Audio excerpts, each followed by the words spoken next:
Yeah, I know what you're thinking. Why can't his sermons be that short in real life? Oh, well, they're still shorter than Matt's Sabbath school class, so it's okay. Anyways, we threw this little sermon recap up there because I recognize a week in COVID time is like 7 years in real time. You know, like it's what happened last Sabbath, I don't remember. You know, what did we talk about? I don't remember. So it's just a good little mental refresher. I am happy to see you all here. And I emphasize the word all. It is great to see so many folks here today. Happy Sabbath to you. I don't have a count for you who are back home. We can't see them all. But I don't know. We're doing well here today. And this is the first Sabbath in over a year where it's felt normal. I know we're still missing some folks at home, and we're looking forward to seeing you. I want to invite all of you guys, come back next week. Talk to Janet Zintenbila. She is going to make communion bread for us, and we're going to celebrate communion together in a safe way and all that. But we're going to do that for Easter Sabbath. So if you're sitting at home and you're on the fence, I don't know why you're sitting at home on the fence. You should probably get on the couch. But come on in and join us, all right? Anyways, it's good to see you all. And I appreciate the special music, appreciate the prayer. Everybody who did something in this church today is sitting on this side of the church. So, hey, people on the right side, you know. Yeah, what, Brother Bill, you switched from left to right. And it was anyways, it's good to have you guys here. All right, so we are in this series we are calling The Servant. And we're talking about this particular passage here in Philippians chapter 2, one of my favorite passages in all the Bible, because it's one of those passages where, with all due respect to John 3:16, people memorize John 3:16. They get it down. This is a passage I encounter an awful lot, but every single time I encounter it, I have to, you can't run through this passage. Like it begs you to slow down and reflect on this. And I love passages like that. Some passages you get very familiar with and you just skate by them when you read them in the Bible. You know, like Psalm 23. I mean, just kind of like mentally you're skipping over every word as you read it because you've heard it a million times, and it's on dishes, and it's on Precious Moments figurines, and it's on memes on Facebook, and that psalm is everywhere. But some passages are familiar, but you also can't skate through them because they just somehow they slow you down, they get your attention. And that's where we're at today. Now, here's something to get us going. I like Jesus more than Paul because of the metaphors that they used. All right, here's what I'm getting at. Jesus says this: follow me, and I will make you fishers of people, or fishers of men. We want to include women in that too. You can fish for women. I was told I wasn't allowed to say that, but that basically describes my 4 years at college. Anyways, Jesus says, follow me, and I will make you fishers of people. I like that. I want to be a follower of Jesus. I want to learn how to fish. I like that imagery. Paul says, you have been set free from sin and have become slaves to righteousness. Yeah. Thank you, Paul. That's not as, when we talk about who Christians are, we talk about ourselves as followers of Jesus. We use the Jesus language. I want to be a follower. Jesus over and over and over in the gospel says things like, come follow me, take up your cross and follow me. It's all about following in the Gospels. That's the language that Jesus likes to use to describe the people who are his people who want to be like him, what we would later call Christians. There are people who follow Jesus. Paul, on the other hand, never, ever uses the phrase following Jesus or follow Jesus or anything like that. He never uses the word disciple, which is another word for a student, somebody who's like an apprentice, someone who's trying to learn to be like their master or their teacher. Never uses the word disciple to describe us. Never uses the word follow to describe the process of following Jesus. He doesn't use that language. In Romans, Paul says that the letter is from Paul, a slave of Christ Jesus. In Galatians, he calls himself again a slave of Christ. Ephesians, same thing. Philippians, he and Timothy are slaves of Christ Jesus. Colossians, this guy named Epaphras is a slave of Christ. In Titus, Paul is a slave of God. Can you understand which language Paul likes to use? I don't like that language. I'm a little uncomfortable with that language, right? And many other Bible translations are too, which is why they often translate the word servant. That sounds a little bit better, a little maybe Downton Abbey, but better. Paul loves this language of slavery, and I don't. It's grating. Doesn't make you feel real happy to use it. So why, though, does Paul love using this language of slavery? Why does he not use follow? Why does he not use disciple, these other words that we find in the Gospels? And I think it stems from this text that we're in here. In Philippians 2, it says, though he existed in the form of God. We're talking about Jesus existed in the form of God. Jesus did not regard equality with God as something to be grasped, something to be held on to, something to kind of a white knuckle, hold on to at all costs, don't give it up.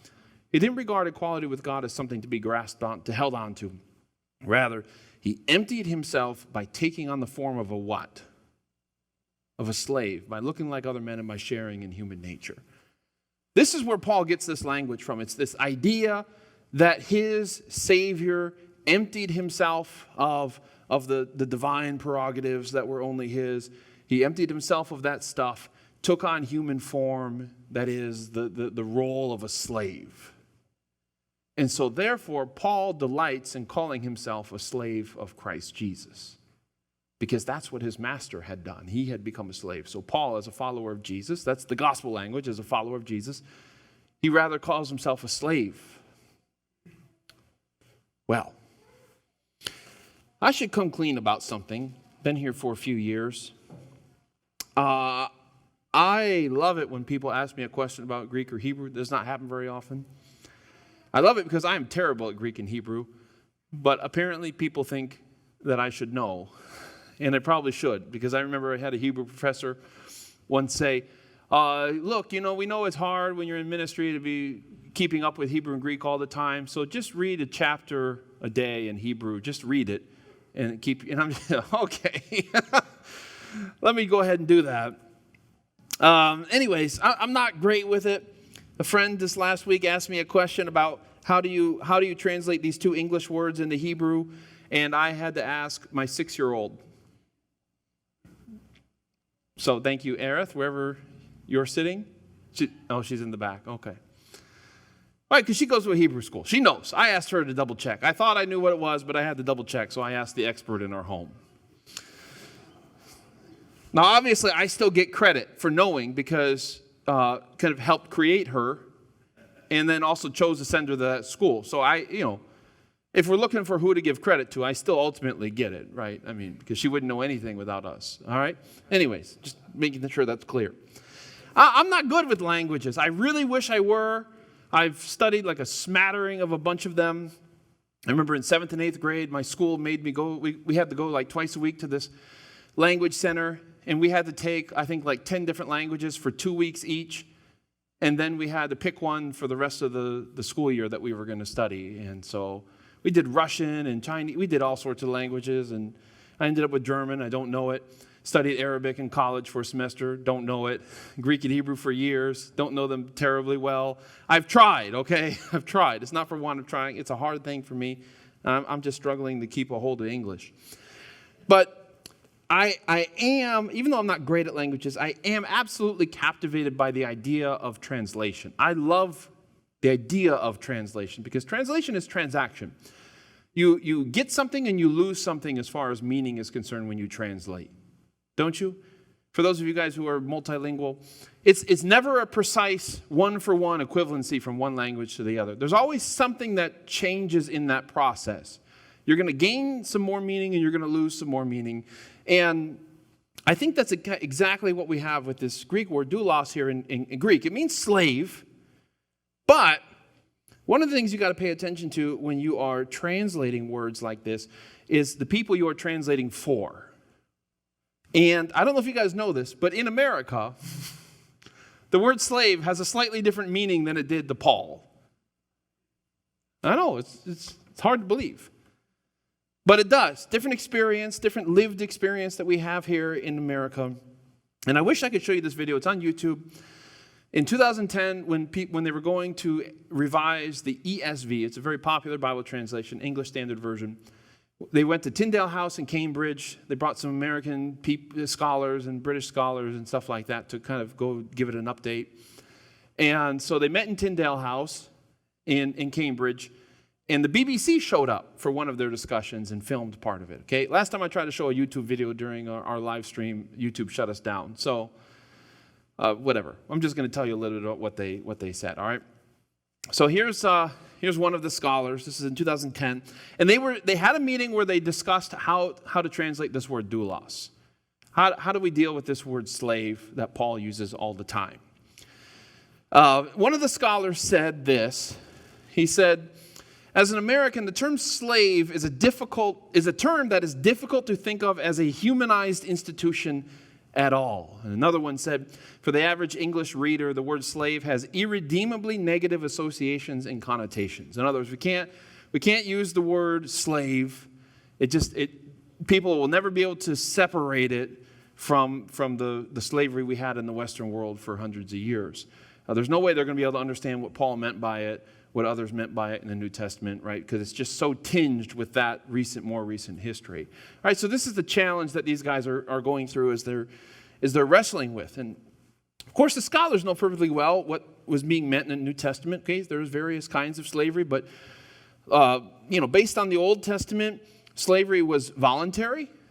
You often sold yourself as a slave if you were in debt to somebody and you couldn't repay the debt. And so you would basically work off your debt. All right, so it was voluntary. You chose to do it, and it was also economic. And you chose it for economic reasons to work off your debt or whatever. Okay, today we call those student loans, but that's what they were back then.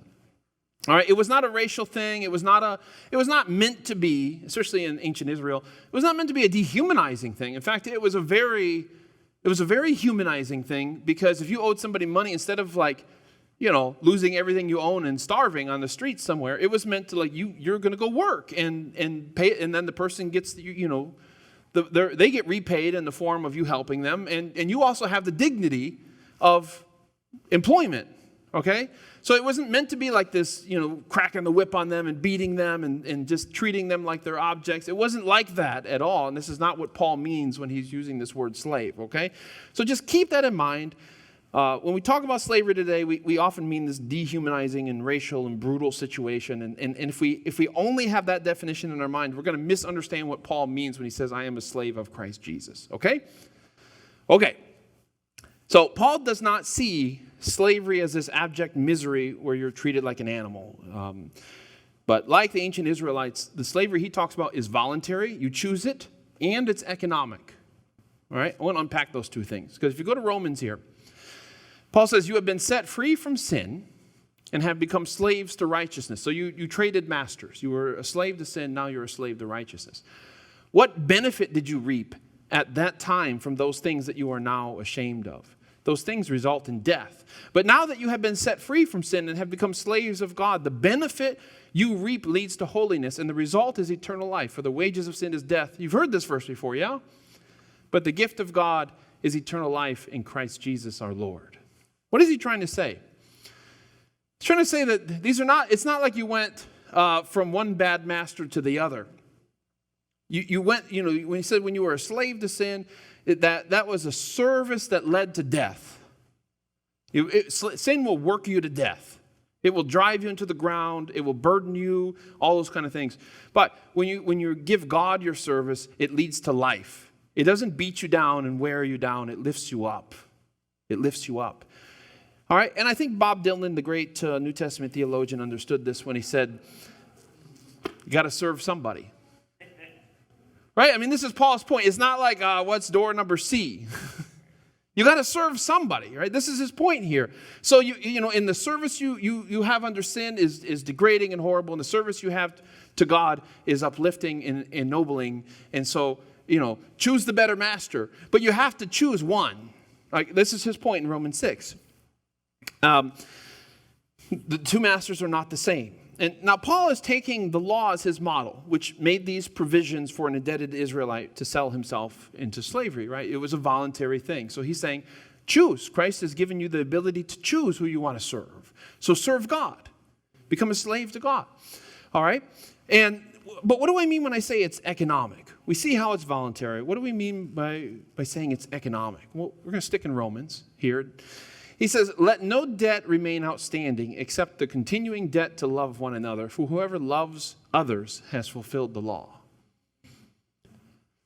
Paul is saying, specifically in part in speaking to the church, he's saying what we owe each other as a spiritual family is not a debt of money. He says, don't get into that stuff.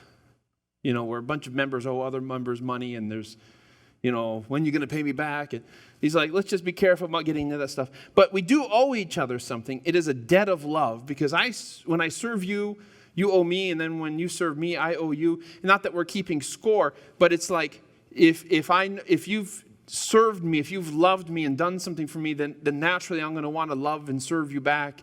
And so we just kind of keep going, right? We keep going and going and going and going. And the model for this is really the Trinity, where one member of the Godhead empties himself out completely, 100%, just gives himself so the Son will do that for the Father and the Spirit will do that for the Father and the Son, and the Father will do that for the Son and the Spirit. And so you don't have any danger of coming up empty, of coming up dry, because as you empty yourself, the other two beings of the Godhead are emptying themselves into you. So you end up with more than what you had in the beginning because you chose to give.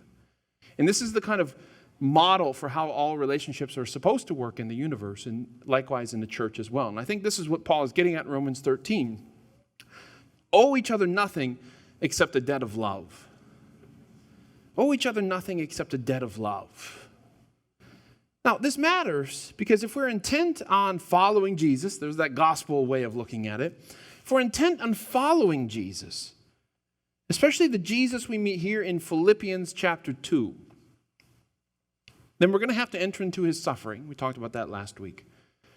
But that also means we're going to have to enter into his slavery, into his service.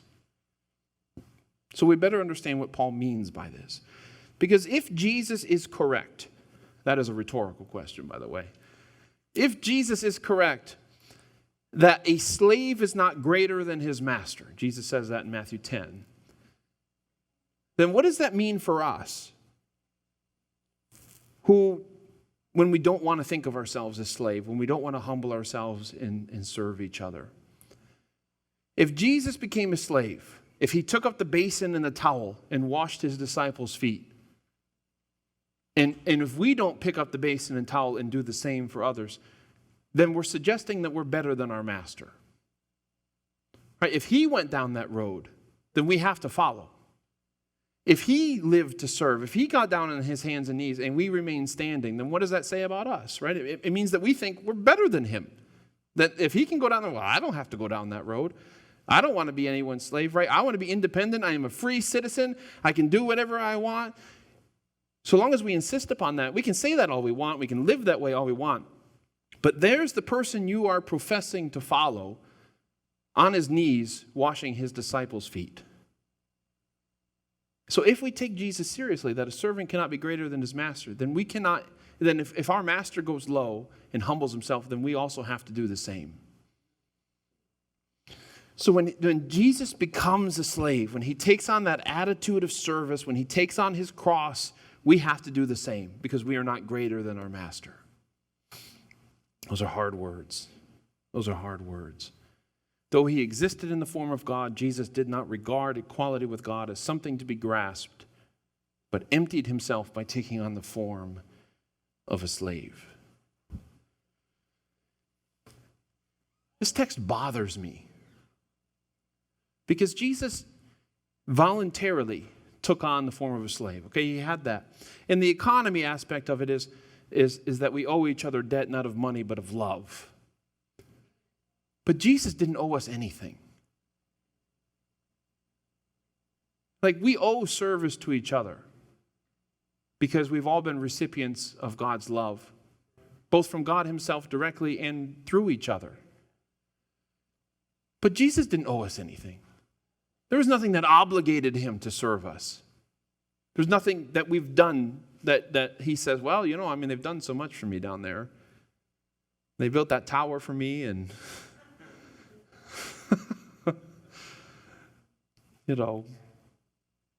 yeah, it's been a rough few thousand years. But, Yeah, we don't owe him anything. And I think this is what's so troubling to me is like, why would he do that then? I mean, we know the answer, like he loves us. But I mean, I'm trying to get into his mind. Like, why, like, we human beings are in this web where even our humanity compels us to help each other. But God is not one of us. Like what, he has this, just the same natural obligation to us that I do to a rock that's flying in outer space. Like there's no connection there. Like, except he created us. There, we have that, or we have that relationship, but it's one way in the sense that he's done everything for us and we've done nothing that materially impacts his existence. And yet he came down as a slave to serve us. And when you understand that, because Paul prefaces this passage in Philippians 2 by saying, in your relationships with one another, have the same mindset as Christ Jesus. This passage is designed to help us relate to each other better as a church. And we're supposed to have this mindset that even if somebody, like you don't owe somebody anything,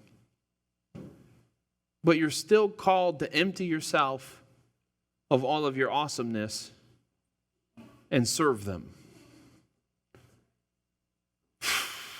That's tough, man. But that's what he did. And you go back with this in mind and you read the gospel stories and you see the way he responded to people and treated people and you realize this was his mindset. Like he took a lot of junk from us. We're trying to trap him and trick him and tempt him. That's just, and it's, he just had to do the Thanos thing and we all would have been gone. But he didn't.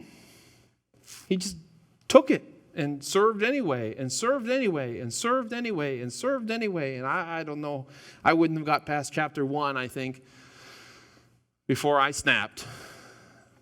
But he came to serve. And not just serve, but take on the form of a slave.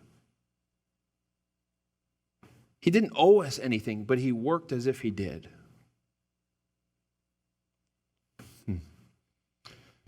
What does it mean to live as a slave? What does it mean for us? Well, I think it means that I owe Jesus. Everything that I have, everything that I am, everything that I will do, I owe it to him. And a string of texts I think illustrates this well. Paul put it on Mars Hill in Acts chapter 17. He says, in him we live and move and have our existence. It was a recognition with Paul that like, I don't go anywhere, do anything apart from him. Like it's all within him and his will, and it's under his sovereignty. Like he's everywhere. Or as John put it in the Gospel of John, Chapter 1, he says, God created everything through him, and nothing was created except through Jesus. And then again in 1 John says, see what great love the Father has lavished upon us. And a chapter after that, he says, we love because he first loved us. And these writers in the New Testament, they had this awareness of our indebtedness to God. And it is a debt we cannot pay off.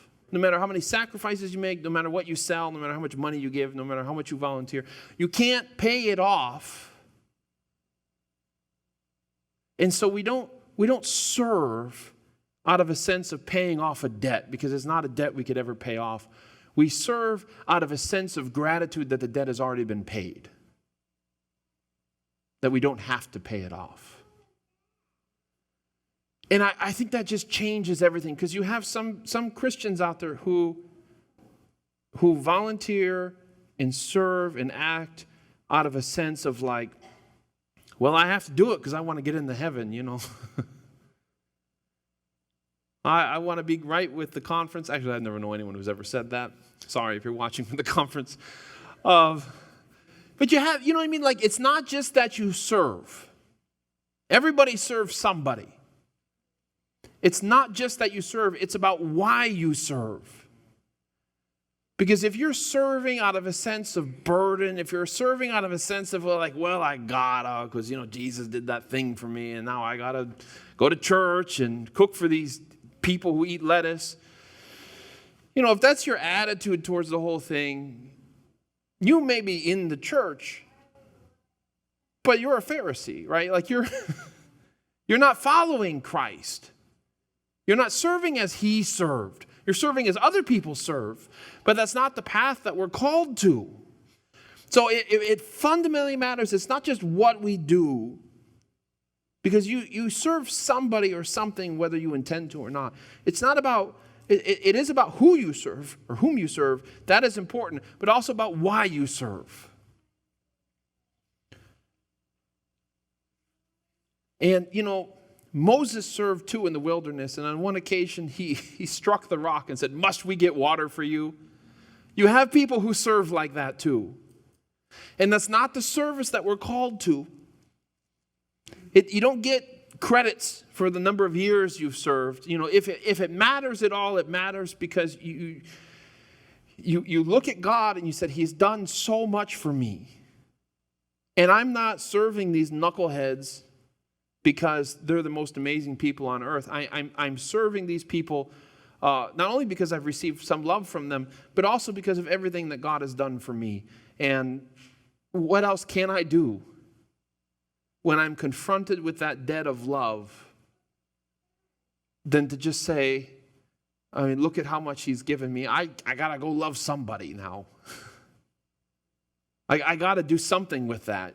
You know what I mean? And that's how you know you've received the love of God, if you have to give it to somebody else. Because you can't contain it. You don't have the capacity to contain it, and you have to give it to somebody else, and more than one person, right? And if you're stuck on a desert island, I'm sure you'd arrange the rocks and the coconuts in a way, and you'd give them names, and you'd love them too, because you just can't help love. It's got to just come out of you to somebody. Your pet rock, your kids, your somebody. It's got to come out of you. We owe Jesus everything. And that is why we serve. That is why we put up with the stuff that we put up with. You put up with me, I put up with you, we all put up with each other, and we love each other anyway because of what Jesus has done for us. We don't serve a God because he's too strong for us. We serve him because he's too good for us. And I think that's a fundamental axis upon which many people's Christian experience hinges. Are folks who feel compelled to serve because God is the great judge. And if I need to stand before him someday and I need to give account of what I did, so I better, do some nice things down here. That's not what he's looking for. I think in Sabbath school, Matt covered some of those verses about in Isaiah 66 about how God's like, I don't want your sacrifices. I don't want this stuff from you, right? Because it's not coming from your heart. You don't mean it. You're not trying to be right with me. You're just kind of going through these motions. It's like, I don't want you to serve me because I'm God and you're not, and you'd better if you want to be on the right side of things. No, it's not what he wants at all. It's like, I just want you to realize that I first served you. I first took up the towel. I first became a slave for you. And he never asks us to do anything he hasn't already done for us. And that to me is the most remarkable thing. Because God could ask anything of us. He doesn't owe us the fact, he doesn't have to love us first. He doesn't have to serve us first. He's God. We're not. He can ask whatever he wants of us. But everything he ever asks us to do, if he asks you to resist temptation, if he asks you to volunteer, if he asks you to spend time or treasure on something, it's only because he's done all of that stuff first. He has never asked you to do anything he hasn't already done for you. So as believers, we voluntarily put ourselves in his service because of this great debt of love that we owe him. And if you're a slave to sin, then you're a slave to the lash, to force, to humiliation. You're a slave to sin because you've been conquered by sin. That's what sin does, right? This is what God warned Cain about. It's waiting for you at the door to devour you. Like that's what service to sin looks like. It consumes you. It degrades you. It brings you down. And so you sometimes give in to rage and cruelty and greed because you have been conquered and subjugated by this cruel master. But Paul calls us toward the example of Jesus. Offer yourselves freely to one another and especially to the one who freely offered himself to you. And once you realize how greatly he has loved you, what else can you do but love him back and love the other people he has created? So if there is still any humanity in you, it is natural to respond to love with love. Like that's what happens when healthy human beings are shown grace, or they're shown kindness, or they're shown love, right? Somebody doesn't say, have a nice day, and you're like, go jump off a bridge. Unless you're having a really bad day or something, all right? But like that's not the natural way of things, to respond to kindness with anything other than kindness. And this is what God is counting on in us, that we would serve because we've been served, that we would love because we have first been loved. And if only enough of us took this biblical model of slavery, this intention to live life as if you owed God and owed his people a debt of love, then I think our churches and our communities would be a better place. And that is so hard, guys. That is so hard to do everything you do as a believer in Jesus out of a sense of a sense of gratitude. That is a hard thing to do because we forget, We know, but we forget. And it's like, but everything I do out of a sense of gratitude, that is something I want in my life. And maybe we wouldn't be as afflicted or as affected as many of the people in the world around us this last year who are angry and scared and just like it's crazy out there, man. Like people are not being nice to each other, to put it so naively. They're not. And maybe if we need to just kind of like hit pause on everything around us that's bad and just find time to continually remind ourselves of all that we have to be grateful for and live out of that. And I really think the difference between somebody who lives that kind of life, that Jesus life, and somebody who doesn't would be night and day. Because as people get angrier and less trustful and more miserable and more sarcastic and more angry and all these sort of things, we're not immune to these things, but we would, the balance of our lives would be more peaceful, kinder, gentler with other people, more understanding. And I can't help but think that people would see Jesus at work in us. So I think it's time to consider the cost. We all want resurrection. We all want new life. The question for us is whether or not we are willing to humble ourselves to the point of slavery and serve alongside Jesus. Picking up the basin and the towel, as it were, carrying our cross, as it were, washing the feet of people, both those people we like, including the loudmouth Peters in our lives, including the Judases in our lives. That's the hard one, isn't it? And just serve them, and just wash their feet, and just be there for them. Like that is the path that Christ has blazed for us in the road to resurrection. Like we want to be there, we want to get there, we all want new life, we all want to talk about the new heavens and new earth and how big the grapes are going to be. I think they're like this big. Or like James and the giant peach. Like I want a peach that I can eat my way into and then like bathe immediately thereafter before like calling out to my wife, I'm sticky again, I can't move. Like we all want to have these, like I want to live in that world. I don't want there to be any more war or sickness or any of these kind of things. Like I want that world. And I feel like Philippians 2 is saying, great, that is a great thing to want. Here's how you get there. And the path that Jesus took is the path you got to take. You got to empty yourself. You got to embrace the suffering that he embraced, by carrying your cross. And then you got to lower yourself, right? This is part of the emptying. You got to lower yourself to serve others, to be a slave to other people, and live out of a sense of gratitude to God. I think gratitude to God is the only way Jesus got through his life, because he didn't have a lot of people to be grateful to. Right?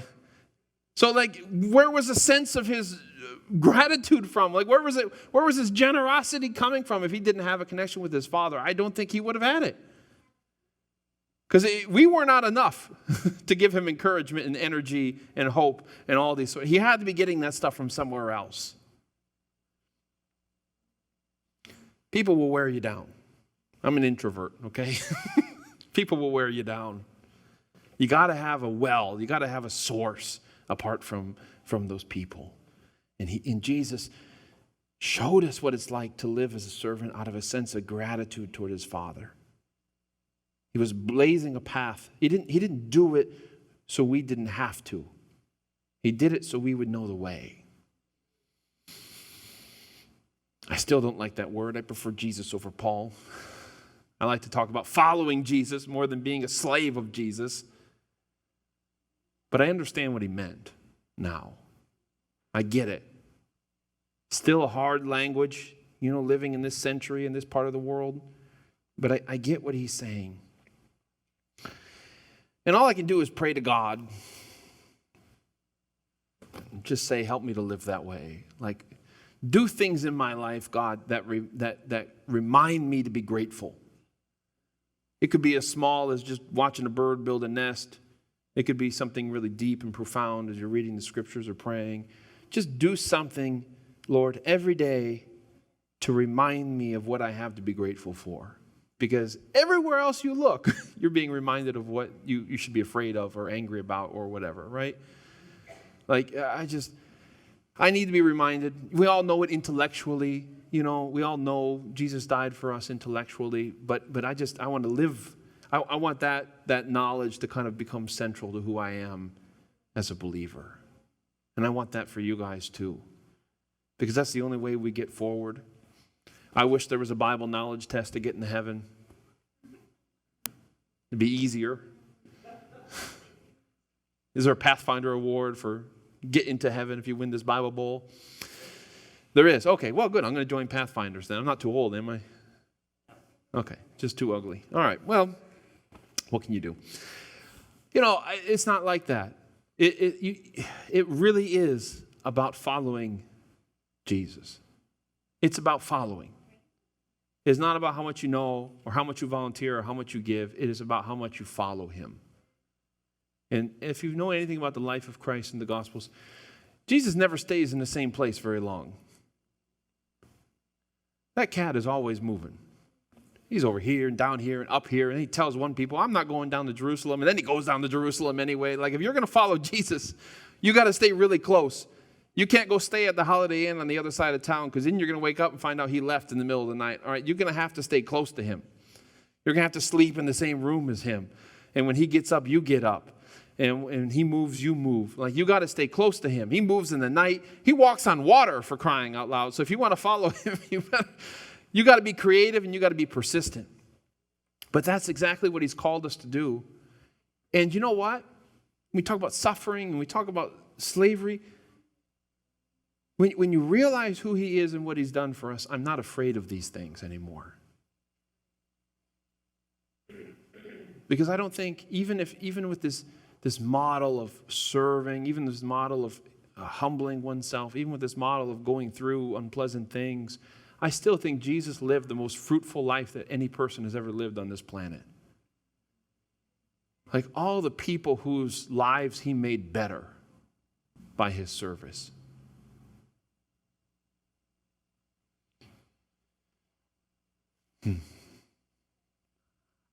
That's the kind of life I want. So if you're wrestling with feeling empty and insignificant and like you're not really getting anywhere in life, and maybe you have a bunch of things, but it's not enough, I want to commend this path to you. Don't just give of the excess of your billions. Give yourself.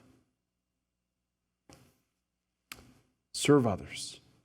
And don't just do it because you gotta. Don't just do it because you gotta. Do it because you love. And that's what we're being called to. Because in the end, it is the only way to get to that resurrection morning.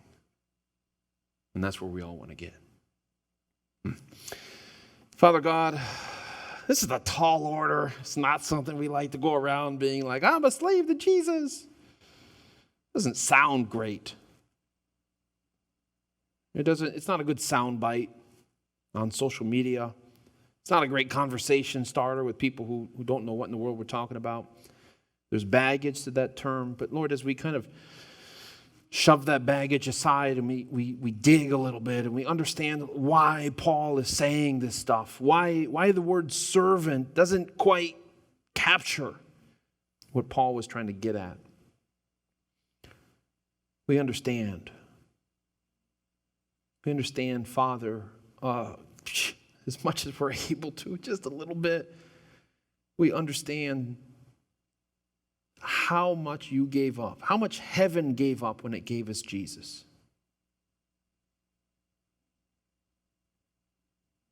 And how much we received when we received him.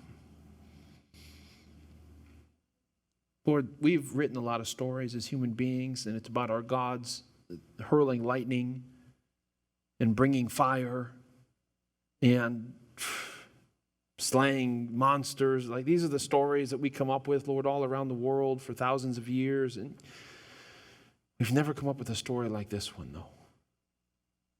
Maybe it's because we never could have. Why would we imagine our all-powerful God would empty himself of that power